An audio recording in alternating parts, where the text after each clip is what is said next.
नमामि बुद्धं गुणसागरन्तं नमामि धम्मं सुगतेन देशितं नमामि संघं मुनिराजशावकं।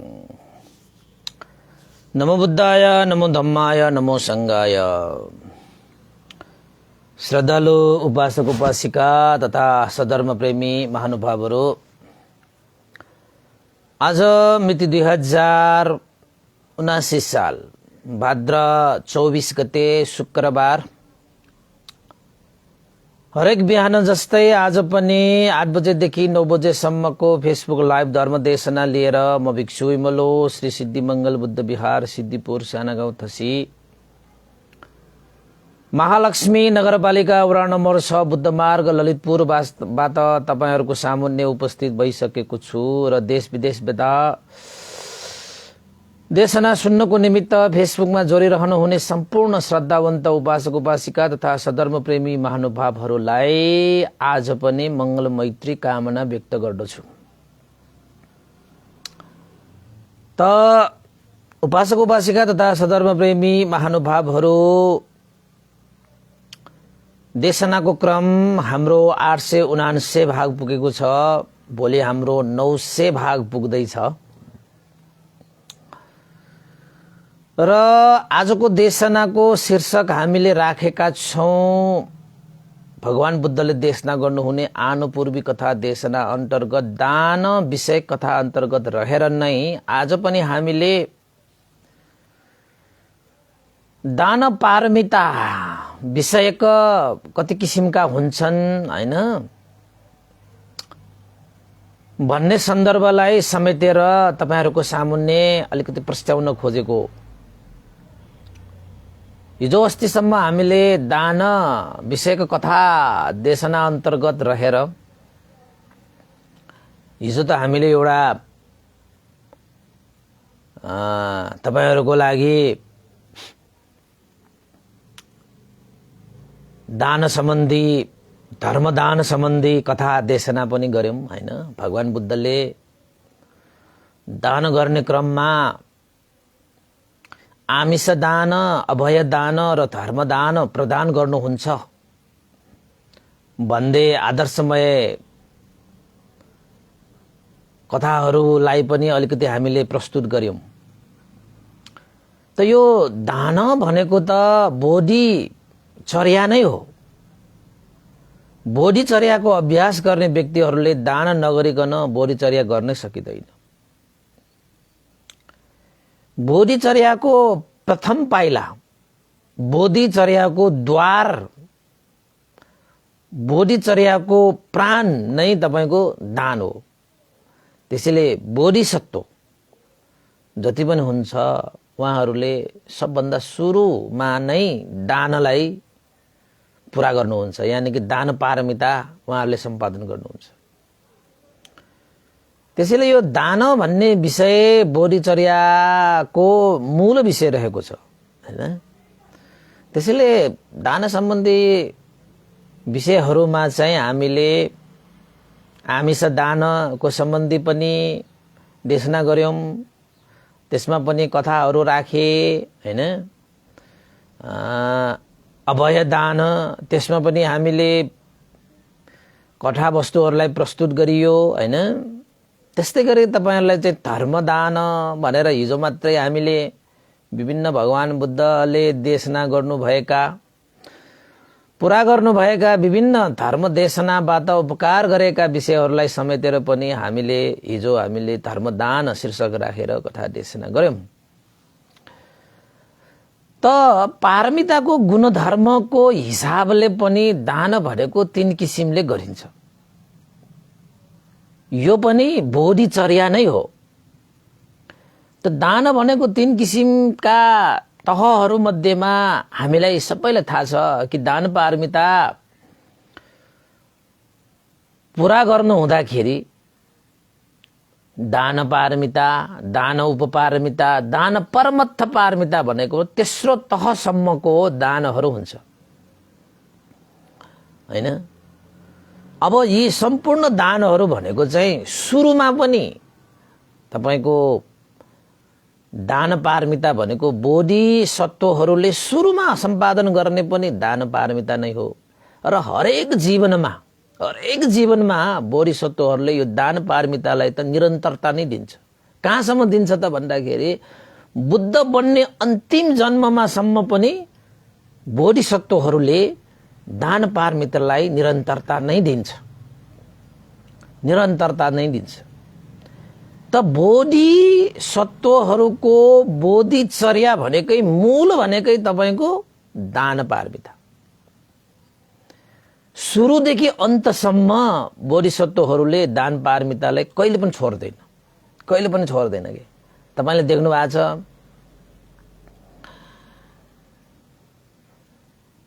भगवान बुद्धले बुद्धत्व ज्ञान प्राप्त गर्नको निमित्त सबभन्दा पहिला दान पारमितालाई शुभारम्भ गर्नुभयो र अन्तिम तपाईलाई थाहा छ वेशन्तर जातकसम्म आउँदाखेरि वेशन्तर जातक भनेको त बोधिसत्वको अन्तिम जन्म हो। त्यो पछि त तपाईको सिद्धार्थ कुमार भएर नै जन्मिने हो नि त हैन, बुद्ध भएरै जन्मिहाल्यो। त वेशन्तर राजकुमारसम्मको जन्ममासम्म पनि भगवान बुद्धले चाहिँ के पारमिता पूरा गर्दै आइरहनु भएको रहेछ, दान पारमितालाई पूरा गर्दै आउनु भएको रहेछ। त्यसैले बोधिसत्वहरूले दान पारमितालाई जब सुरु गर्नुहुन्छ नि त कहिले पनि त्यो दान पारमितालाई कहिले पनि टुङ्ग्याउँदैन के। अन्तिम जन्मसम्म पनि दान पारमितालाई निरन्तरता दिँदै आइरहेको हुन्छ र आइरहेको देखिन्छ पनि। त्यसैले चाहिँ बोधिसत्वहरूको यो प्राण जस्तै हो क्या, तपाईको बोधिसत्वहरूको चर्या नै हो कि यो दान दिने हैन, यो दान पारमिता भनेको चाहिँ त्यस्तो महत्त्वपूर्ण हुन्छ कि। त्यसैले त्याग गर्ने, दान गर्ने, अरूलाई दिन सक्ने भनेको त ठुलो हृदय हुनेले मात्र सक्छ, विशाल हृदय हुनेले मात्रै सक्छ, खुल्ला हृदय हुनेले मात्रै सक्छ, अरू कहाँ सक्छ र। यो मानेमा बोधिसत्वहरूको हृदय विशाल छ, यो मानेमा बोधिसत्वहरूको हृदय खुल्ला छ हैन। त्यसैले उपासक उपासिकाहरू यो बोधिसत्वको त्यो चर्यालाई मात्रै हामीले आदर्श लिने हो भने पनि जीवनमा आफूले राखेका उद्देश्यहरूलाई पूर्ति गर्नको निमित्त दिन जान्नुपर्छ, त्याग गर्न सिक्नुपर्छ, त्याग चेतनालाई वृद्धि गर्न सिक्नुपर्छ, अरूको हित उपकारको लागि आफ्नो जीवन समर्पण गर्नुपर्छ हैन। आफ्नो अन्तिम उद्देश्य लक्ष्य लिने व्यक्तिले चाहिँ स्वार्थी बन्नु भएन हैन, अरूको हित उपकारको लागि अर्थी बन्नुपर्छ, स्वार्थी होइन। यो कुरा चाहिँ बोधिसत्वको जीवनचर्यामा प्रस्तिन्छ। अब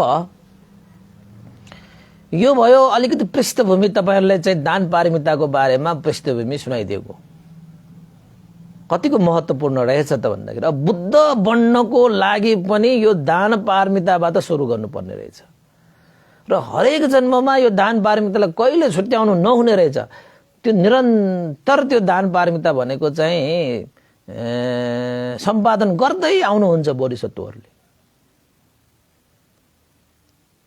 त्यसैले तपाईले दान गरिरहनु भएको छ भने तपाईले बोधिचर्या गरिरहनु भएको छ हैन। तपाईले दान गरिरहनु भएको छ भने तपाईले आफ्नो जीवनलाई परिपूर्ण गर्ने इँटा थपिरहनु भएको छ। तपाईले दान गरिरहनु भएको छ भने तपाईको लक्ष्यको यात्रा तपाईले थालनी गरिरहनु भएको छ। यति कुरा चाहिँ हामीले मनन गर्नै पर्छ उपासक उपासिकाहरू, हामीले यति कुरा चाहिँ मनन गर्नै पर्छ। अब भगवान बुद्धले तपाईको दान पारमिता मात्रै पूरा गर्नु हुँदाखेरि बाहिरी विषयवस्तुहरू दान गर्ने, जस्तै भौतिक विषयहरू, श्री सम्पत्तिहरू, बाहिरी विषयवस्तुहरू हैन दान गर्ने भगवान बुद्धले गर्नुहुन्छ हैन। तपाईको भगवान बुद्धले के दान गरे हैन, तपाईको धन सम्पत्तिहरूको त केही त्यो उनै छैन, ल्याख हैन दान गरे। अनि बोधिसत्वहरूले त्यो मात्र दान गर्दैन, तपाईको चाहिँ अंग प्रत्यङ्गहरू पनि दान गर्छ। तपाईको शरीरको जति पनि अंग प्रत्यङ्गहरू छ त्यो पनि दान गर्छ। बाहिरी विषयहरूलाई मात्रै दान गरेर सन्तुष्ट नभएर आफ्नो शारीरिक अंग प्रत्यङ्गहरू पनि दान गर्छन्। त्यतिमा मात्रै बोधिसत्वहरू सीमित नरहेर आफ्नो प्राण पनि दान गर्छ कि, प्राण पनि दान गर्छ उपासक उपासिका, हैन। अब तपाईले भौतिक विषयवस्तुहरू भनेपछि तपाईको हो, बाहिरी विषयवस्तु भनेको के हो त भन्दाखेरि बाहिरी भित्री भन्ने हुन्छ। बाहिरी विषयमा पनि त्यो भनेको कस्तो त भन्दाखेरि बाहिरी भन्ने बित्तिकै धन सम्पत्ति श्री सम्पत्ति भयो।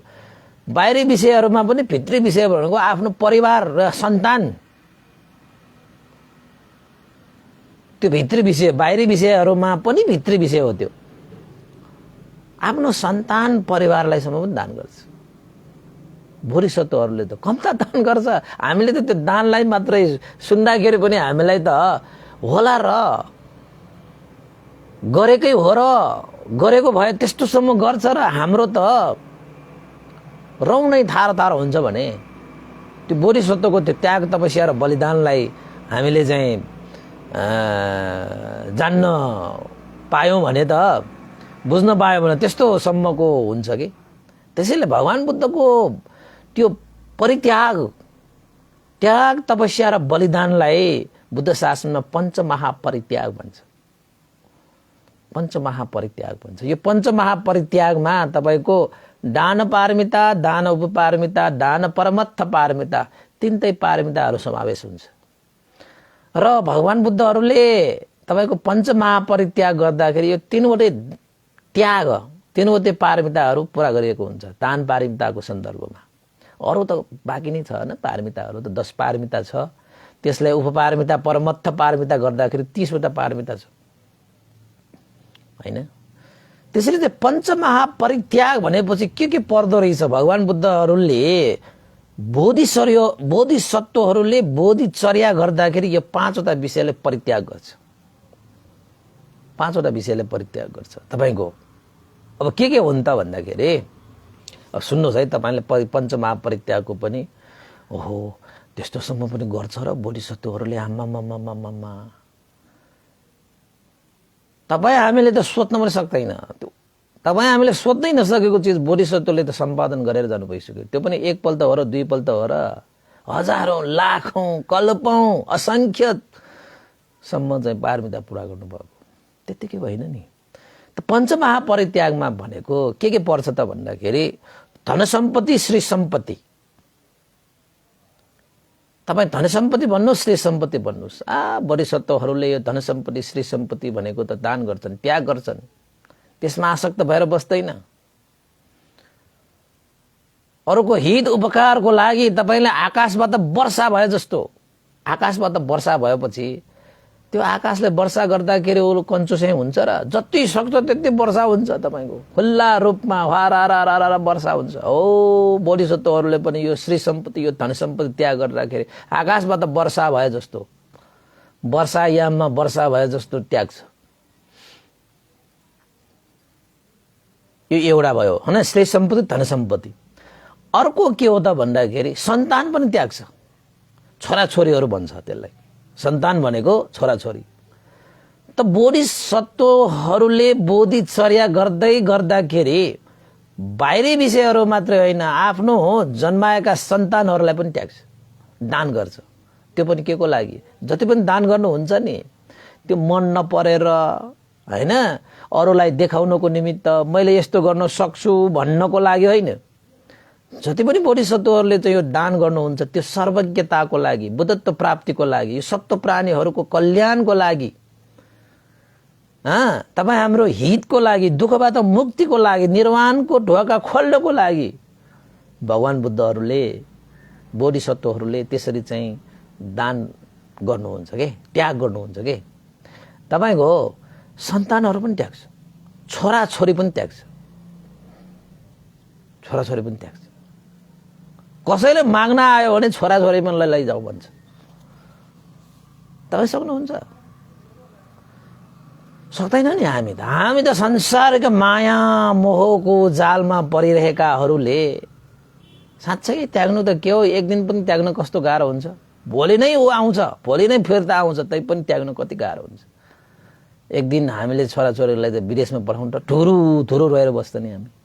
यद्यपि छोरी त्यहाँ गएर फेरि फर्किन्छ, थाहा छ। उसले उन्नति गर्ला थाहा छ, तै पनि रुन्छ। सदा सर्वदाको लागि तपाईको आकाशबाट वर्षा भए जस्तो सन्तानलाई त्यागेर बनाउनु भनेको सकिन्छ? बोधिसत्वहरूले त्यो त्याग गरेर आउनु भएको छ। तपाईँ हाम्रो लागि हो, त्यो उहाँको आफ्नो लागि होइन। फेरि तपाईँ हाम्रो लागि भनाइको मतलब के हो त भन्दाखेरि तपाईँ हामी जस्ता पृथकजनहरूलाई आर्य मार्गमा लगाउनको निमित्त, आर्य पुटगल बनाउनको निमित्त, दुःखबाट मुक्त गर्नको निमित्त भगवान बुद्धले आफ्नो सन्तान पनि त्याग गर्नु भएको छ। धन सम्पत्तिको कुरा छोड्नुहोस् न, यो सत्ता, यो राज, यो पात, यो काम, यो भोग, यो वासना, हैन, यो चाहिँ दुनियाँ रसरङ्गहरू सारा चिज त त्याग्नु भयो भयो। त्यो त श्री सम्पत्ति, भौतिक सम्पत्ति, हैन, अरूमै पर्छ। त्यो त त्यस्ता त कतै त्यागे त्यसको त लेखाजोखा नै छैन, हैन। तपाईको चाहिँ आफ्नो आफूले जन्माएको मुटु जस्तो, हैन, प्राण समानका छोराछोरीहरूलाई पनि त्यागे, मन नपरेर होइन। भगवान बुद्धले भन्नुहुन्छ नि त, मैले मेरा धन सम्पत्तिहरू मलाई मन नपरेर दिइरहेको होइन, त्यागिरहेको होइन। मलाई यो धन सम्पत्ति भन्दा सर्वज्ञ प्रिय लाग्छ। किन त भन्दाखेरि धन सम्पत्तिले कतिलाई नै उपकार गर्न सक्छु र म, तर सर्वज्ञता प्राप्त भयो भने त्रिलोकको उद्धार गर्न सक्छु म। तपाईको सन्तानहरू त्याग गर्दै गर्दा, छोराछोरीहरू त्याग गर्दै गर्दा के भन्नुहुन्छ? मलाई यो छोराछोरीहरू मन नपरेर मैले त्याग गरेको होइन। यी छोराछोरी मेरा मुटु जस्ता हुन्, प्राण समान हुन्, तैपनि म त्यागिरहेको छु। किन त भन्दाखेरि यी छोराछोरीहरू भन्दा पनि मलाई सर्वज्ञता प्राप्त प्यारो लाग्छ, हैन। यी छोराछोरीहरूलाई मैले सुख दिएर मैले अरूलाई उपकार गर्न लगाए भने कतिलाई गर्न लगाउन सक्छु र? तर सर्वज्ञता ज्ञान प्राप्त भयो भने यी छोराछोरीदेखि लिएर सारालाई उपकार गर्न सक्छु नि म। छोराछोरी पनि दिन्छन्, हैन। त्यसपछि तपाईको आफ्नो जान पनि दान गर्छ भगवान बोधिसत्वहरूले। बढी आएको खण्डमा तपाईको आफ्नो जान पनि त्याग, जान पनि त्याग। जान भनेको थाहा छ तपाईलाई? श्रीमती। श्रीमती किन श्रीमती मात्र भनिएको, श्रीमान त्याग्दैन भन्नु नभनेको किन? बोधिसत्वहरू भनेको कहिले पनि महिला हुँदैन, स्त्री हुँदैन। बोधिसत्वहरू भनेको पुरुषै हुन्छ। त्यही भएर चाहिँ महिला आफ्नो श्रीमती, हैन, आफ्नो जहानलाई पनि त्याग्छ। फेरि हाम्रा उपासकहरूले चाहिँ जिब्रो टोकेर बस्ला, हो र बोधिसत्वहरू भनेको चाहिँ महिलाहरू हुँदैन, हामी त बोधिसत्व होइन होला कि के हो भन्लान्, हैन। तपाईहरु पनि पुरुष भएर जन्मिने नि अर्को जन्ममा, अनि त तपाईँ पनि बोधिसत्व भइहाल्छ नि। एउटै जन्मको पछि त हो, हैन। अहिले हामी पुरुष भइरहेकाहरू पनि पहिला महिला नै थियो कि के हो, होइन। सदा सर्वदा तपाईँ हामी त अब महिलै हुन्छ, पुरुषै हुन्छ भन्ने होइन नि। तपाईको कर्म संस्कार अनुसारले महिला पुरुष पनि हुन सक्छ, पुरुष महिला पनि हुन सक्छ। अब देवता ब्रह्म त हुन सक्छ, यक्ष गन्धर्व किन्धर्व राक्षस प्रेत भूत नरक त हुन सक्छ भनेपछि अब हुन सक्दैन र? सक्छ नि, हैन। त्यसैले चाहिँ बोधिसत्वहरूले आफ्नो पत्नी जहान श्रीमती पनि त्याग्नुपर्छ। त्याग्छ आमै सक्ने कुरा हो, हैन? सक्दैन नि। हामीले चाहिँ त्यो कस्तो हुन्छ त भन्दाखेरि चाहिँ आफ्नो श्रीमतीलाई चाहिँ कसैले चाहिँ छोयो कि त हामीलाई कस्तो चाहिँ रिस उठ्ने खाले, हैन। अब दान भनेपछि त पुरै त्यागै गरेर पठाएको नि त। त्यो के को लागि गर्नुभएको? तपाईँ हाम्रो लागि गर्नुभएको त्यो बोधिसत्वले त्यति गर्नुभएको होइन, हैन। ए मेरो श्रीमती मलाई मनै परेन लैजा भनेर दिएको होइन नि। तपाईको त्यो श्रीमती दान त गर्नै पर्छ पञ्चमहापरित्यागमा। बुद्ध बन्नेले त्यो क्षमता राख्नुपर्छ। त्यतिकैमा बुद्ध बन्छु भनेर हुन्छ? त्यो क्षमता छ र? त्यो क्षमता हुनेहरूले मात्रै बुद्धको प्रार्थना गर्ने हो, नत्र त प्रार्थना गरेर चाहिँ बुद्धहरूले यसो हेर्नुहुन्छ नि त, अवलोकन गर्नुहुन्छ नि त। तपाईको दीपङ्कर तथागतको सामुन्ने यो हाम्रो जब भगवान बुद्धले चाहिँ प्रार्थना गर्नुभयो नि सुमेध ऋषिको रूपमा, हैन, त्यति बेला दीपङ्कर तथागतले हेर्नु भएको यसले पञ्चमहापरित्याग गर्न सक्छ कि सक्दैन? पारमिता गुण धर्मलाई सम्पादन गर्न सक्छ कि सक्दैन? प्रार्थना त जसले पनि गर्न सक्छ। म पनि बुद्ध बन्छु भन्ने त सबैले भन्छन् त। तपाईको भगवान बुद्ध आफ्नो आमा महामाया देवीलाई तपाईको देवलोकमा ट्रेटिङ्स देवलोकमा भन्छ हैन। अवधर्म देशमा गरेर चाहिँ फर्किनु हुँदाखेरि त सारा मान्छेहरूले भगवान बुद्ध चढ्नु भएको देखेर त सबैले मनमा म पनि बुद्ध हुन पाए हुन्थ्यो भनेर कामना गरेको थियो र कि सबै हुन्छ त हैन। त्यसको लागि त्यो क्षमता छ कि छैन? आफ्नो एउटा केस त त्याग्न नसक्नेले अब यो धन सम्पत्ति, श्री सम्पत्ति, यो काम सम्पत्ति, भोग सम्पत्ति हैन, यो सन्तानहरू, परिवारहरू, जहानहरू त्याग्ने भनेको त कता हो त्यो।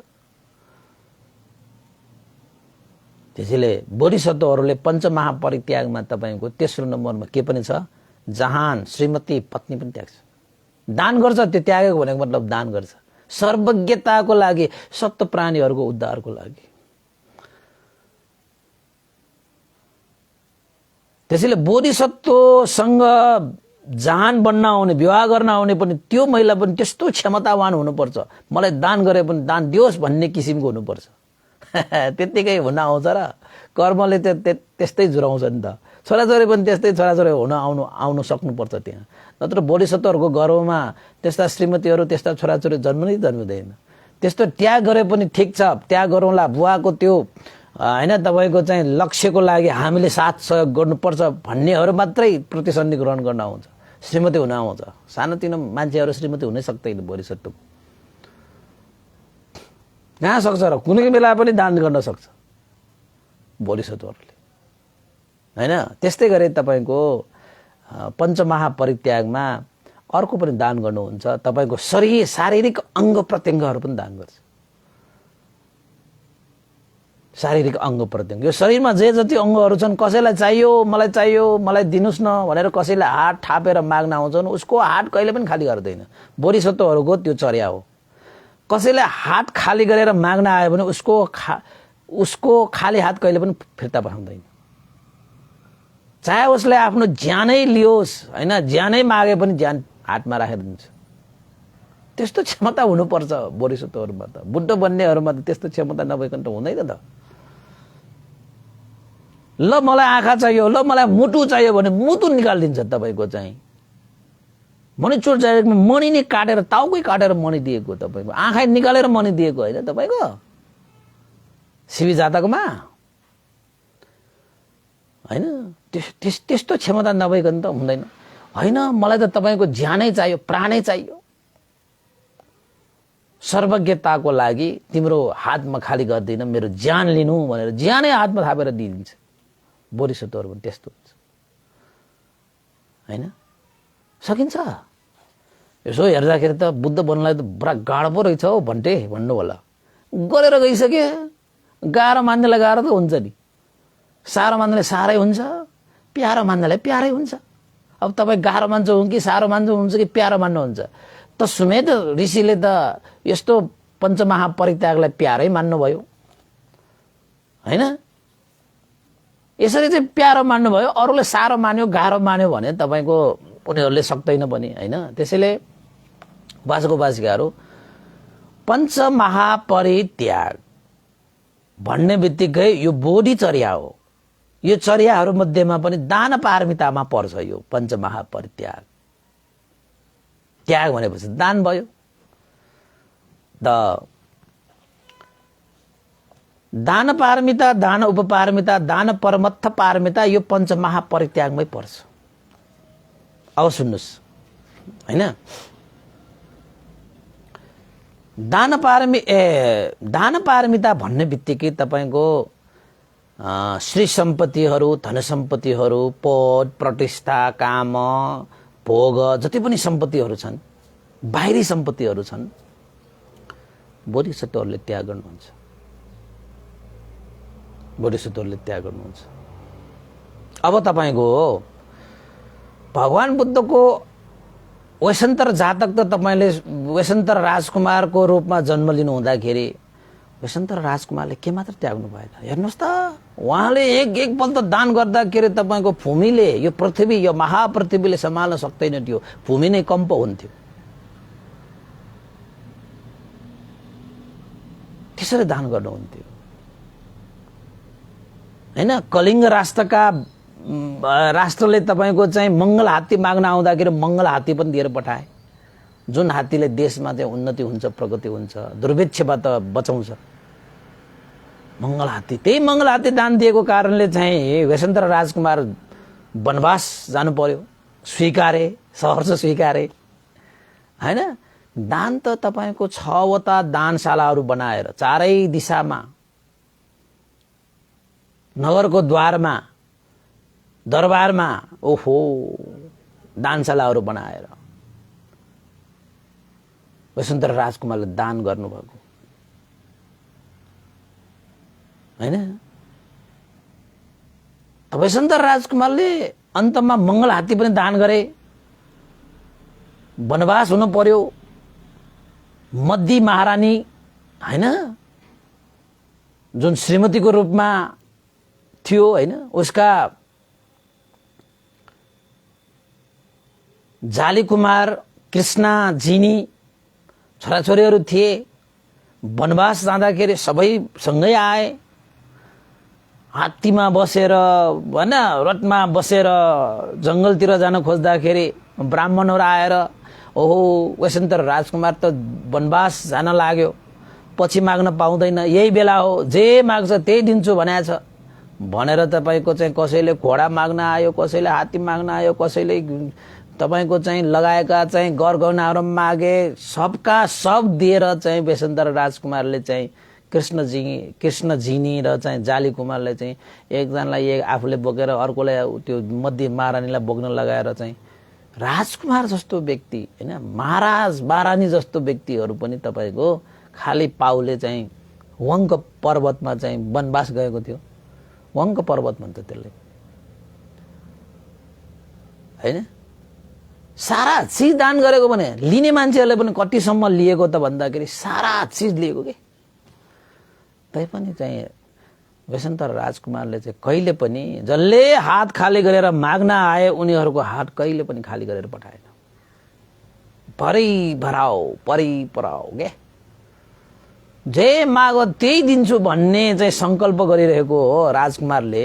अब यो मेरो शरीरको अंग प्रत्यंग नै किन होस्, मेरो चाहिँ प्राण नै किन नहोस्, म जसले जे माग्न आए पनि दिन्छु भन्ने त्यस्तो संकल्प गरिरहेको राजकुमारले तपाईको चाहिँ यो बाहिरी विषय धन सम्पत्तिहरू मागेर माग्न आउँदाखेरि कहिले रोक्ला र रोक्दैन। त्यस्तोसम्म दान गर्न सक्ने यो दान पारमिता हो। त्यसैले वैशेन्द्र राजकुमारको त तपाईहरुले त वैशेन्द्र राजकुमारको जातक त बार सुन्नुपर्छ, बार पढ्नुपर्छ, अध्ययन गर्नुपर्छ। युट्युबमा गएर सर्च गरेर बार सुन्नुस् तपाई। वैशेन्द्र महाजातक हो त्यो चाहिँ। यो चाहिँ तपाईको दान पारमितामा पर्छ के। यो दान पारमिता तपाईको आफ्नो सन्तानहरू दान गर्छ, तपाईको चाहिँ श्रीमतीसम्म पनि दान तयार भएको ल यो जातकमा त। त्यसैले धन सम्पत्ति, श्री सम्पत्ति, सन्तान र जहान यी सबै कुराहरू चाहिँ दान पारमितामा पर्छ। वैशेन्द्र राजकुमारको जातकमा यी सबै चीजहरू उहाँले पूरा गर्नुभएको थियो। त्यस्तोसम्म दान गर्नुपर्छ तपाईको हैन। त्यस्तै गरी तपाईको दान उपपारमिता भनेर चाहिँ शारीरिक अंग प्रत्यंगहरू दान गर्ने।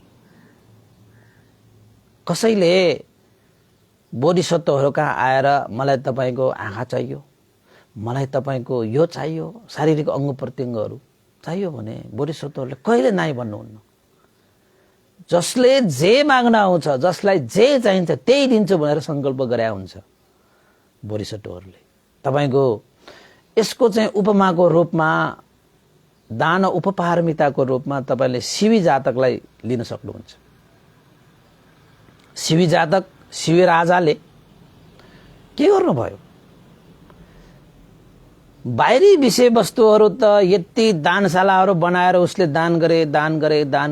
बाहिरी वस्तुहरू दान गरेर पनि सन्तुष्ट भएन। कसैले मेरो यो शरीरको अंग प्रत्यंगहरू माग्न आए पनि म दान गर्छु भनेर चाहिँ अधिष्ठान गर्नुभयो हैन। त्यही कुरालाई थाहा पाएर एउटा ब्राह्मण आए हैन। ब्राह्मणको भेषमा चाहिँ इन्द्र महाराज आउनु भएको चाहिँ। त ब्राह्मणले चाहिँ मागे, महाराज म त अन्धो छु, तपाईले त जसलाई जे चाहिन्छ त्यही दिन्छु भनेर अधिष्ठान गर्नुभएको छ। जसले जे माग्यो त्यही दिन्छु भनेर अधिष्ठान गर्नुभएको छ। महाराज मलाई आज तपाईसँग केही चाहिएर तपाईको सामुन्ने आएर मैले हात फैलाउन आएको। हे ब्राह्मण तिमीलाई के चाहिन्छ माग, जे चाहिन्छ त्यही माग। तिमीले मागेको तिमीलाई अवश्य पनि प्राप्त हुनेछ। मसँग जे जति छ त्यो चीज तिमीले मागेको खण्डमा सारा चीज दिन तयार छु। ल भन के माग्छौ। ब्राह्मणले त्यो शिवी राजालाई के भन्छ त भन्दाखेरि, महाराज म त अन्धो छु, त्यसैले मलाई आँखा चाहियो। तपाईसँग दुईटा आँखा छ, मलाई एउटा आँखा दिनुस्। तपाईले पनि देख्नुहुन्छ, मैले पनि देख्छु, मलाई त आँखा चाहिएको छ। महाराज अनुकम्पा राखेर मलाई आँखा दान गर्नुहोस्। ल अब भयो, अब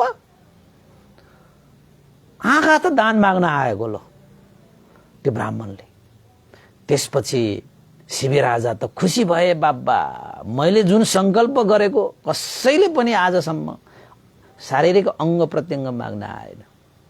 मैले आजसम्म पनि यो बाहिरी विषयवस्तुहरू मात्रै दान गरेर सन्तुष्ट हुनु परेको छ, त आज मेरो संकल्प अनुसार चाहिँ शारीरिक अंग प्रत्यंग पनि मैले दान गर्न पाउने भए। यो ब्राह्मणले त मलाई ठुलै अवसर पो दिन आएको रहेछ। हे कल्याण मित्र ब्राह्मण, तिमीले एउटा आँखा माग्यो, तिमीलाई म दुईटै आँखा दिन्छु। यस्तो अवसर आएको छ। दान दिने मात्र भनेर हुँदैन नि, लिने मान्छे पनि चाहियो नि, हैन? दिने इच्छा मात्र गरेर हुन्छ र लिने व्यक्ति भएन भने कसरी दान हुन्छ? दान भनेको त दोहोरो हुनुपर्छ नि त। तपाईको दिने र लिने हुनु पर्यो नि त, हैन र? त्यसपछि शिवी राजाले शिवको वैद्यलाई बोलाएर दुईटै आँखा झिकेर आफ्नो हातमा राखेर त्यो ब्राह्मणलाई दान गरेको। हे ब्राह्मण, तिमी यो आँखाले यो संसार हेर, यो आँखाले तिमीले संसार हेर। तिम्रो त दुईटै आँखा छैन त, तिमीलाई त आवश्यक त दुईटै आँखा हो। ल लियो दुईटै आँखा, मलाई त दिनुमै आनन्द आउँछ। आज तिमीले मलाई पूर्ण गरिदियो हे ब्राह्मण। आजसम्म मलाई कसैले यो अंग प्रत्यंग माग्न आएन, दिन्छु भनेर संकल्प गर्दाखेरि पनि कसैले माग्न आएन, तिमीले माग्न आयो बाबा। ल भनेर चाहिँ शिवी राजाले चाहिँ ब्राह्मणलाई चाहिँ आँखा निकालेर दान गरेको शिवी जातक तपाईले सुन्नुभयो होला नि त। भन्तेले पनि देशना गरिसकेको, त्यत्रो देशना गरिसके, हैन? त्यो शिवी जातक पर्दैन होला त? परिहाल्छ। तपाई युट्युबमा गएर शिवी जातक भिक्षु विमलो भनेर चाहिँ सर्च गर्नुस् न। आज एक सुनिहाल्नुस् है, बेसन्तर राजकुमार पनि दिनभरि सुन्ने, आज शिवी जातक पनि सुन्ने। आज दान उपपारमिताको त्यो जातक, आहा कति राम्रो, बाबा बाबा राम्रो भनेर फेरि विमलो भन्तेले देश नगरे राम्रो होइन कि, त्यो कठाइ राम्रो के। तपाईको भगवान बुद्धको विषयहरू त नराम्रो भन्ने हुँदै हुँदैन, नराम्रो भन्ने त हुँदै हुँदैन। त्यसैले तपाईको दान पारमिता, दान उपपारमिता, दान पारमिताको हिसाबमा वेशन्तर जातक, दान उपपारमिताको हिसाबमा तपाईले विशेषतः तपाईको शिवी जातक, अरू जातकहरू पनि थुप्रै छन्, हैन? तर तपाईहरुलाई चाहिँ अलिकति नाम लिन लायकका जातकहरू हुन्छन्। त्यो विषयमा तपाईले मैले लिइहालेको शिवी जातक। अब आयो आफ्नो प्राणै उत्सर्ग गर्ने, निछावर गर्ने, बलिदान गर्ने, त्यो दानलाई दान परमत्थ पारमिता भनेर भनिन्छ। त भगवान बुद्ध बोधिसत्वको रूपमा जन्मिनु हुँदाखेरि तपाईले यो बाहिरी विषयवस्तुहरू मात्रै दान गरेर तपाईको शरीरका अंग प्रत्यंगहरू मात्र दान गरेका पनि होइनन्, आफ्नो प्राण ज्यान पनि दान गरिसक्यो भने तपाईहरुले एकपल्ट मात्र त्यसो गरेको होला कि भन्नु होला। होइन होइन, यो दान पारमिता त भगवान बुद्धहरूले चाहिँ 4000 1 लाख कल्पसम्म निरन्तरता नै दिनुहुन्छ। दानमा कहिले पनि पछि हट्दैन बोधिसत्वहरू भने। त्याग, तपस्या, बलिदानको लागि त जहिले पनि तम तयार, कहिले पनि पछि हट्दैन। सुरुदेखि अन्तसम्म दान पारमितालाई निरन्तरता दिनुहुन्छ। बोधिचर्या नै दान हो के। मैले तपाईलाई भने पनि सकेको छु, भगवान बुद्धहरूले चाहिँ 4 असंख्य 1 लाख कल्पमा यो दान पारमिता, दान उपपारमिता, दान परमत्थ पारमिता पूरा गर्नु हुँदाखेरि यो बाहिरी धन सम्पत्तिहरू त यो आकाशदेखि यो नागलोकदेखि इन्द्रलोक देवलोकसम्म पनि जति पनि धन सम्पत्तिहरू त्यो भन्दा पनि लाखौं करोडौं गुणा बढी उसपल भगवान बुद्धले बाहिरी धन सम्पत्तिहरू मात्रै दान गरिसक्नु भएको छ। हेर्नुहोस् है, उपपारमिताको अनुसार तपाईले भगवान बुद्धहरूले यो आँखा मात्रै दान गर्नुभएको। राति आकाशमा ताराहरू जति चम्किरहेका हुन्छन् ती आकाशका ताराहरूलाई बरु हामीले गन्न सकिएला, भगवान बुद्धहरूले आँखा मात्रै दान गरेर आउनु भएको गन्न सकिँदैन। ल अब भयो, अब मासु काटेर मात्रै दान गरेर आउनु भएको यो धरती भन्दा पनि विशाल आफ्नो शरीरको मासु त दान गरेर आउनु भइसक्यो। रगत मात्रै दान गर्नुभएको यो 4वटा महासमुद्रको जल भन्दा पनि बढी त बोधिसत्वहरूले रगतै दान गरेर आउनु भइसक्यो। भनेपछि उहाँहरूको त्यो पारमिताको हिसाबलाई त हामीले हिसाब किताब गर्नै सक्दैन क्या। त्यस्तोसम्म चाहिँ गम्भीर रूपले पारमिता गुणधर्मलाई चाहिँ उहाँहरूले चाहिँ पुरा गरेर आउनुभयो।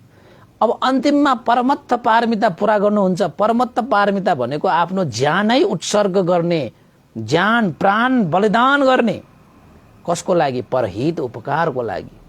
त के उद्देश्य राखेर? सर्वज्ञताको उद्देश्य राखेर। तपाईले यसको चाहिँ सन्दर्भमा तपाईले चाहिँ कथालाई कुन चाहिँ कथालाई तपाईले लिँदाखेरि अझै उत्कृष्ट हुन्छ त भन्दाखेरि नमो बुद्धलाई सम्झिनुस्। यो परमत्थ पारमिताको सन्दर्भमा नमो बुद्ध, नमो बुद्धमा चाहिँ महासत्व राजकुमारले बाघहरूलाई आफ्नो मासु काटी खुवाएर आफ्नो प्राण उत्सर्ग गरेर जानुभयो। त्यो कथा तपाईले सुन्नु भएको छ नि, पन्तले देशना गरेको छु।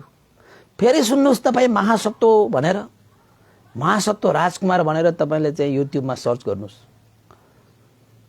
कसरी महासत्वले हैन 3 जना राजकुमार थिए, त्यो 3 जना राजकुमारमा महासत्व राजकुमार भएर बोधिसत्व जन्मिनु भएको थियो। त्यो बोधिसत्वको रूपमा जन्मिँदाखेरि जंगलमा जाँदाखेरि बाघहरूलाई भेटेछ। कस्ता बाघहरू भन्दाखेरि तपाईको चाहिँ खानै नपाएर लाचार भइरहेको दमरोहरू थिए त्यहाँ तपाईको 5 जना त्यो बाघहरू, दमरो भन्छ। त महासत्वको हृदयमा करुणा जाग्यो। उहाँलाई त यो संसारका सबै प्राणीहरू समान छन्। यो किरा, यो फट्याङ्ग्रा, यो चरा, यो जलचर, यो थलचर, यो जंगली जनावर, यो मान्छे भन्ने नै हुँदैन। प्राणीहरू सबै समान महासत्वको लागि, बोधिसत्वको लागि। हेर्नुहोस् है, त्यसैले उहाँले चाहिँ के सोच्नु भयो त भन्दाखेरि मैले यी बाघहरूलाई बचाउनु पर्छ। उनीहरूको स्वभाव कस्तो हुन्छ? रगत र मासु खाने स्वभावको हुन्छ नि त बाघहरू भनेको त, हैन? उनीहरूले घाँस त खाँदैन। घाँस खाने भइदिएको भए त तलवारले तपाईको चाहिँ जंगलमा घाँस साँसहरू काटेर खुवाइदिन्थ्यो। अब बाघ जस्तो व्यक्ति भयो नि त, बाघ जस्तो जनावर भयो नि त उनीहरूलाई खुवाउने के हो त भन्दाखेरि रगत र मासु नै हो। त के गर्नु पर्यो? आफ्नै खड्ग लिएर, तलवार लिएर आफ्नो मासु काटी सुरुमा त त्यो बगिनीले तपाईको केही हमला नगर्न सक्छ, उसँग त शक्ति नै छैन, शक्ति नै हीन भइरहेको। त्यसलाई चाहिँ पहिला आफूले काटी मुखमा चाहिँ मासु राखेर खुवाएको। आफूले आफ्नो मासु काटेर बाघको मुखमा राख्न सक्नु भने कम्ता ठुलो कुरा हो र। त पछि त बाघ के भयो? मासु खाइसकेपछि, रगत पिइसकेपछि, बलियो भइसकेपछि त्यो बाघले त बोधिसत्वलाई खाइहाल्यो। त्यो बगिनीले दमरोको लागि बोधिसत्वले आफ्नो ज्यान उत्सर्ग गरे, बलिदान गरे, त्याग गरे। ओहो, सकिने कुरा हो र, सकिने कुरा हो। कसैले त के भन्छ, बाघहरूको लागि आफ्नै ज्यान दियो भनेर। त्यो ज्यान त तपाईको झन् तपाईको दुःखबाट मुक्तिको लागि त्यस्ता कार्य त गर्नै पर्छ, बलिदान त हुनै पर्छ। अनि मात्रै सर्वज्ञता प्राप्त हुन्छ। तपाईलाई यसो हेर्दाखेरि पो ज्ञान दिएको जस्तो, त्यो त ज्ञान लिएको हो नि त, त्यो ज्ञान दिएको होइन, त्यो त लिएको हो, त्यहाँ त ज्ञान लिएको हो। त्यो त सर्वज्ञता ज्ञान परिपूर्ण गर्नुको निम्ति ज्ञानलाई पाकेको हो कि, त्यो पाकेको हो त्यो। र अन्तमा के भयो, तपाईको चाहिँ यतापट्टि राजकुमारहरू राजाहरू त हो छक्क परेर पछि हेर्न आउँदाखेरि त कंकाल कंकाल मात्रै पेथ्यो। बच्चैदेखि करुणायुक्त भएको राजकुमार, उसका राजा महारानीलाई त शङ्का पनि लागेको थियो नि त। पछि जंगलमा आएर हेर्दाखेरि त कंकालै कंकाल मात्रै छ त, कंकालै कंकाल मात्रै छ त। त्यहाँ चैत्य बनाइदिए बोधिसत्वको, त्यो नवबुद्ध चैत्य त्यही चैत्य त हो नि, बोधिसत्वको अस्थि राखेर बनाएको चैत्य त्यो। अनि कम्ता महान चैत्य हो त्यो। जानुस् तपाईँ, घुम्न जानुहोस्, त्यहाँ आन्तरिक पर्यटनको पनि विकास गर्नुपर्छ। त्यहाँको एउटा चाहिँ नगरपालिकाले त त्यो नमो बुद्धलाई त एकदमै तपाईको चाहिँ यो पर्यटकीय क्षेत्र बनाएर, धार्मिक क्षेत्र होइन बनाएर, त्यहाँ त ठुलै पुण्य भूमि हो त्यो। त्यो पुण्य भूमिलाई त अलिकति व्यवस्थित गर्नुपर्छ कि। त्यो हाम्रो चाहिँ अब यो यस्तो चिजमा त सरकारको नजर जानुपर्ने हो। खोइ जाँदैन, हाम्रो सरकारहरूको आँखा पनि छ कि छैन, के हो होइन भन्नै नसकिने। नेपालको सरकारले तपाईको भगवान बुद्धको यस्तो पवित्र स्थलहरू, धार्मिक स्थलहरू, भगवान बुद्धको बोधिसत्वको रूपमा जन्म लिनु हुँदाखेरि यो ठाउँ-ठाउँमा जति पनि उहाँले चाहिँ पारमिता गुणधर्महरू सम्पादन गरेका क्षेत्रहरू छन् नि, ती क्षेत्रहरूलाई मात्रै अलिकति राम्रोसँग धार्मिक स्थलको राम्रोसँग पर्यटकीय हिसाबमा चाहिँ उसलाई चाहिँ अलि भौतिक संरचनाहरू बनाएर प्रचार प्रसार गर्ने हो भने नेपालमा त तपाईको धेरै उन्नति हुन्छ, प्रगति हुन्छ। आन्तरिक पर्यटन र बाह्य पर्यटन पनि धेरै विकास हुन्छ। र जब पर्यटन विकास हुन्छ तब विकास हुन्छ कि पर्यटकहरूको आगमनले तपाईको राष्ट्र नै विकास हुन्छ। तपाईको चाहिँ विदेशमा हेर्नुहोस् त, पर्यटनहरूको कारणले गर्दाखेरि त हो नि सारा विकास भएको।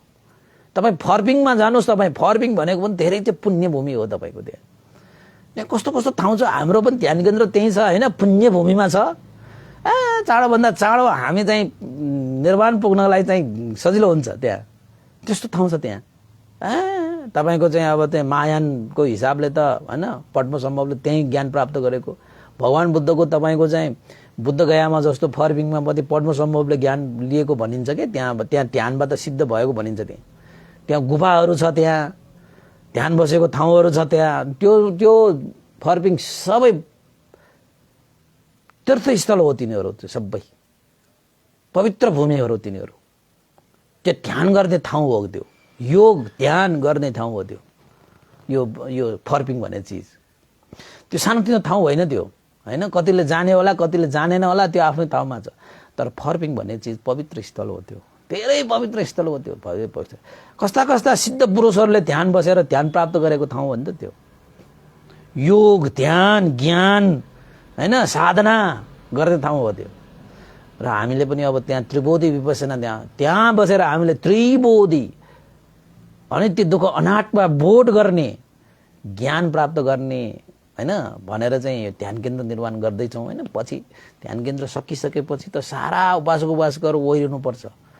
ध्यान बसेर जाने हो जिन्दगीमा। ध्यान नबसिकन नमर्नुहोस्, फेरि मरे जानु होला। फेरि ध्यान नबसिकन मरेर भने कहाँ जान्छ थाहै हुँदैन। ध्यान त बस्नै पर्छ। हामी ध्यान बिना त ज्ञान हुँदैन।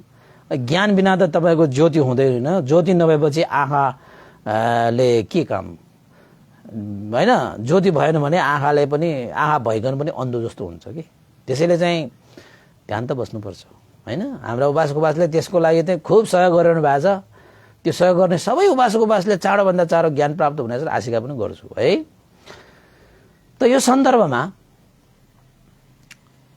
तपाईले चाहिँ यो परमत्त पारमिताको सन्दर्भको कुरा गर्दै गर्दाखेरि नमोबुद्ध महासत्व राजकुमारको कथा तपाईले छलछल्ती याद आयो होला, सुनिसक्नु भएकाहरूले चाहिँ हैन। आफ्नो जीवनै परित्याग गरेर बगिनी र दमरोहरूले बचाए। त्यो सानोतिनो आदर्श होइन कि, सक्दैन कि। सक्दैन। यो त बोधिचर्या हो नि त। बोधिसत्वहरूले मात्र गर्न सक्ने त्यो क्षमता हुन्छ कि तपाईँको। त्यसैले त उहाँहरू त सर्वज्ञ हुनुहुन्छ, सर्वज्ञता प्राप्त गर्नुहुने, बुद्धत्व प्राप्त गर्नुहुने। सबैले कहाँ पाउन सकिन्छ र यस्तो चिजहरू? सबैले कहाँ पाउन सकिन्छ र, होइन? त्यसैले यसरी दान पारमिता, दान उपपारमिता, दान परमत्थ पारमिता, बाहिरी विषयवस्तुहरू, धन सम्पत्तिहरू, श्रेय सम्पत्तिहरूलाई आकाशबाट वर्षा भए जस्तो परहित उपकारको लागि जसलाई जस्तो चाहिन्छ त्यस्तै किसिमले दान गर्ने, त्यसलाई दान पारमिता। दान उपपारमिता आफ्ना शरीरका अङ्ग प्रत्यङ्गहरूलाई पनि जसलाई जे चाहिन्छ हात थाप्न आउँदाखेरि खाली नबनाइकन उसको हातमा आफ्ना अङ्ग प्रत्यङ्गहरू पनि राखिदिने दान उपपारमिता। त्यस्तै पर्यायको खण्डमा आफ्नो प्राण उत्सर्ग, आफ्नो प्राण बलिदान दिने कसैको लागि, होइन? मेरो प्राण बलिदानले कसैको जीवन बाँच्छ, कसैको चाहिँ हित हुन्छ, उपकार हुन्छ भने ल मेरो ज्यान अर्पण भनेर बलिदान। तपाईँको शहीदहरू हुन्छ नि त, तपाईँको राष्ट्रमा तपाईँको शहीदहरू, उहाँले पनि परमत्थ पारमिता पुरा गर्नुभएको। निश्चल निस्वार्थ रूपले हित सुखको लागि, परहित सुखको लागि आफ्नो ज्यान निछावर गर्ने भनेको तपाईँ हाम्रो भाषाबाट बलिदान, तपाईँ हाम्रो शहीद जति पनि छन् नि, पहिला हाम्रा 4 जना शहीदहरू छन्, होइन? गङ्गालालदेखि लिएर दशरथ चन्द्रदेखि लिएर, होइन? उहाँहरूले यसो हेर्दाखेरि राष्ट्रको लागि, जनताको लागि, होइन, तपाईँको चाहिँ सर्वज्ञता प्राप्तको लागि नभए पनि तपाईँको देश र जनताको लागि उहाँहरूले आफ्नो ज्यान समर्पण गरेर जानुभयो। एक किसिमले त्यो परमत्थ पारमितामा पारमिताको हिसाबले पनि त्यसलाई पनि लिन सकिन्छ। तर उहाँहरूको चाहिँ उद्देश्य अझै पनि कस्तो छ त भन्दाखेरि देश र जनताको लागि भनेको होला नि, होइन? तर भगवान बुद्धहरूले चाहिँ आफ्नो ज्यान समर्पण गर्दाखेरि चाहिँ कसको लागि त भन्दाखेरि यो सानो यो देश र जनताको लागि मात्र होइन, सत्तो प्राणीहरू त्रिलोकको लागि सर्वज्ञता प्राप्ति भनेको त साराको लागि भयो नि त। अझै पनि यो शहीदहरूको भन्दा पनि बोधिसत्वहरूको अझै महान हुन्छ कि परमत्थ पारमिता। किन त भन्दाखेरि अब जति पनि हाम्रो राष्ट्रको शहीदहरूले त हाम्रै नेपालको जनताहरूलाई देशको लागि बलिदान गर्नुभयो, त्यो पनि महानै कुरा हो। त्यति गर्नु पनि महान कुरा हो नि त, शहीदहरू भन्दा महानै हुन्छ नि, होइन? त अरू देशको लागि, अरूको प्रजाको लागि त्यो भएन, यो राष्ट्रको लागि भयो, यो पनि ठिक छ, बााउन्ड्री छ त्यसमा अझै। तर भगवान बााउन्ड्री भनेको सिमाना छ अझै, होइन? तर भगवान बुद्धहरूले जुन चाहिँ आफ्नो बलिदान दिनुहुन्छ त्यसको कुनै सीमा नै हुँदैन कि यो राष्ट्रको त्यो राष्ट्रको लागि, होइन? यो देशको लागि त्यो देशको लागि भन्ने, यो प्राणीहरूको त्यो प्राणीहरूको लागि, यो मान्छेहरूको लागि भन्ने नै हुँदैन। उहाँको त सर्वज्ञता प्राप्तिको लागि भएपछि त सत्तो प्राणीहरूको लागि, त्रिलोकको लागि भयो नि त।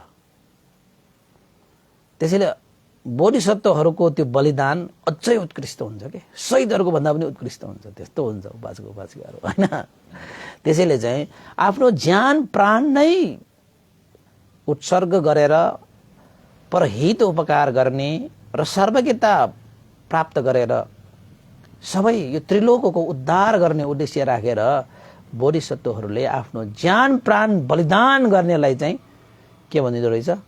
दान परमत्थ पारमिता भनेर भनिदो रहेछ। यो यति 3 प्रकारका दान पारमिताहरू पुरा गर्दै गर्दाखेरि बोधिसत्वहरूले बुद्धत्व प्राप्तिको सम्ममा आउँदाखेरि निरन्तर पारमितालाई दोहोऱ्याउँदै लाने भनेको दान पारमिता नै हो। त्यो दान पारमितामा पञ्चमहापरित्याग पर्छ। त्यो पञ्चमहापरित्यागमा श्री सम्पत्ति, धन सम्पत्ति 1, सन्तान छोराछोरी 2, श्रीपति जहान पत्नी 3, त्यसपछि शारीरिक अङ्ग प्रत्यङ्गहरू 4 र आफ्नो जीवन परित्याग, प्राण बलिदान परित्याग गर्ने 5। यो 5वटा पञ्चमहापरित्यागहरू, त्यो 3वटा पारमिता, दान पारमिता गर्दै गर्दाखेरि यो पञ्चमहापरित्याग पनि पर्छ। त्यसैले पञ्चमहापरित्याग भन्ने बित्तिकै बोधिचर्या भनेर तपाईँले बुझ्नु सक्नुपर्छ। यो बुद्ध बन्ने व्यक्तिहरूले सम्पादन गर्छ, सबै बोधिसत्वहरूले यो सम्पादन गर्छ।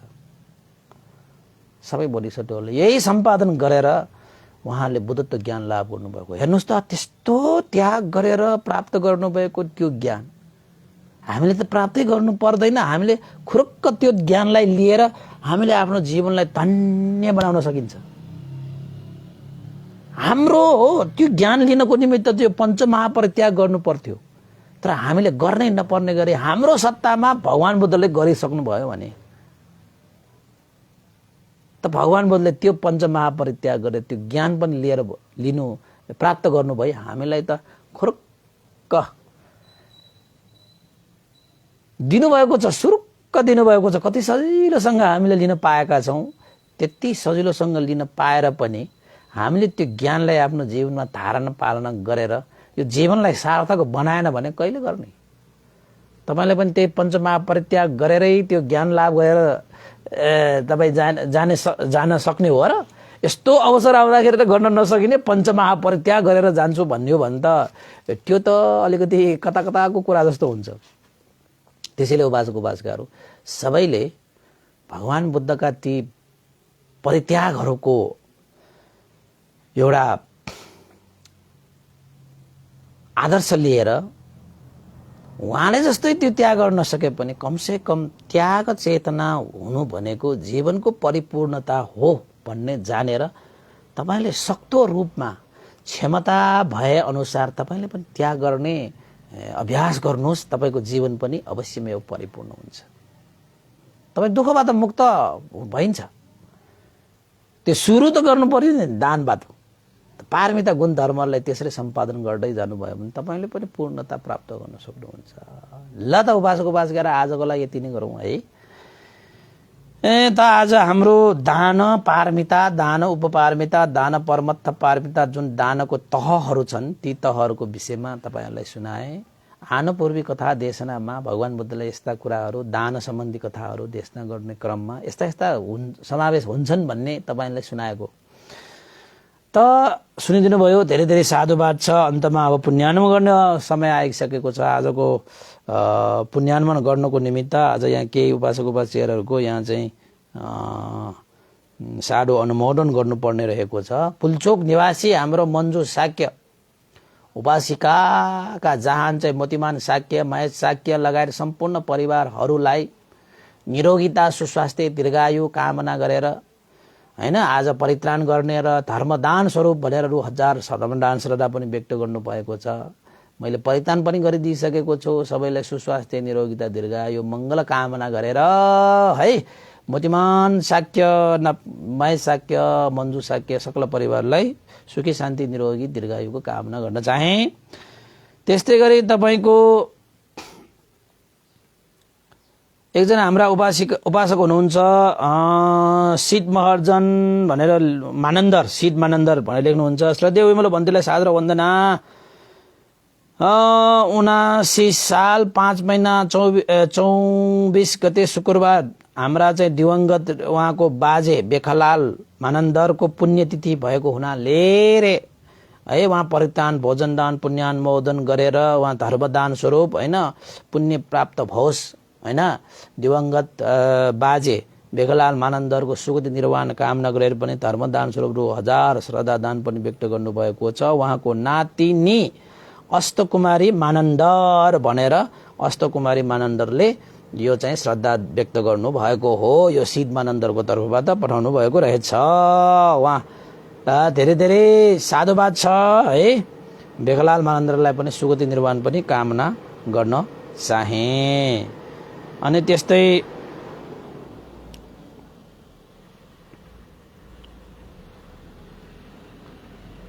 हाम्रा चाहिँ अरू उपासक पनि हुनुहुन्थ्यो।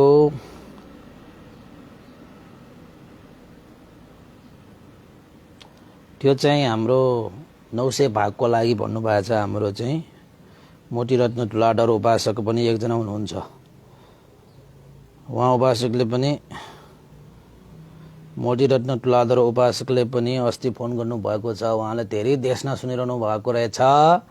उहाँले चाहिँ 900 भागको उपलक्ष्यमा दान गर्ने श्रद्धा व्यक्त गर्नुभएको छ। अब भोलि नै पढ्नु पर्ला उहाँको चाहिँ उहाँले पनि श्रद्धा दान व्यक्त गर्नुभएको रहेछ। अनि त्यसपछि चाहिँ अरू के बाँकी छ र?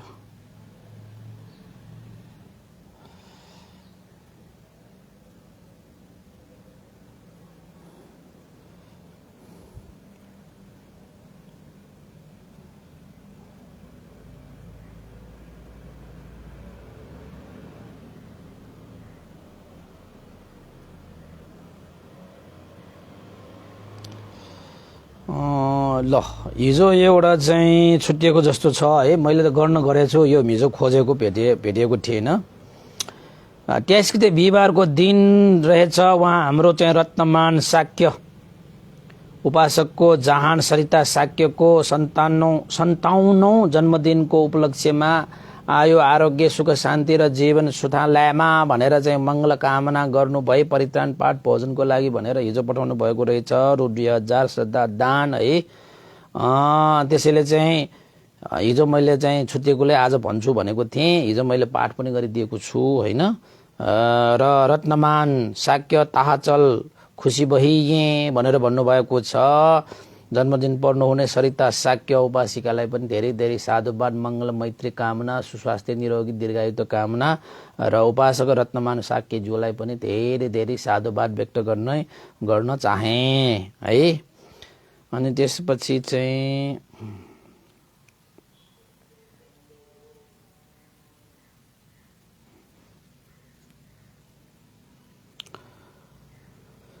ल आजको लागि यति नै गरौँ। उपासको बाद ल अब पुण्यानुमोदन गरौँ। उपासको बाद यो पुण्यको अनुबलले श्रद्धेय गुरुवर ज्ञानपुर मास्तिर भन्ते लगाएर श्रद्धेय गुरुवर सायद उपन्यासलाई सम्पूर्ण गुरुजनहरूमा यो पुण्य प्राप्त भयो, उहाँहरूको हित सुख होस् भन्ने आशिका गर्दै तपाईँहरूका सबैका विद्या जानुभएका ज्ञाति बन्धुहरूलाई पनि हित सुख होस् भन्ने आशिका गर्दै पुण्यानुमोदन चाहे। भवतु सर्वमङ्गलम्।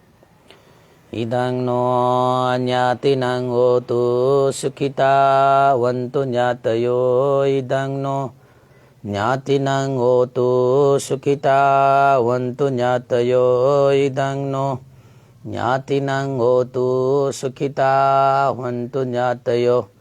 एतावता च मे हि सम्भतं पुण्यसम्पदं सब्बे देवानुमोदन्तु सम्भ सम्पत्ति सिद्धिया। एतावता च मे हि सम्भतं पुण्यसम्पदं सब्बे सत्तानुमोदन्तु सम्भ सम्पत्ति सिद्धिया। एतावता च मे हि सम्भतं पुण्यसम्पदं सब्बे भूतानुमोदन्तु सम्भ सम्पत्ति सिद्धिया। साधु साधु साधु भवतु। सब मङ्गलं। सबैको जय होस्, मङ्गल होस्, कल्याण होस्। सबैलाई साधुवाद।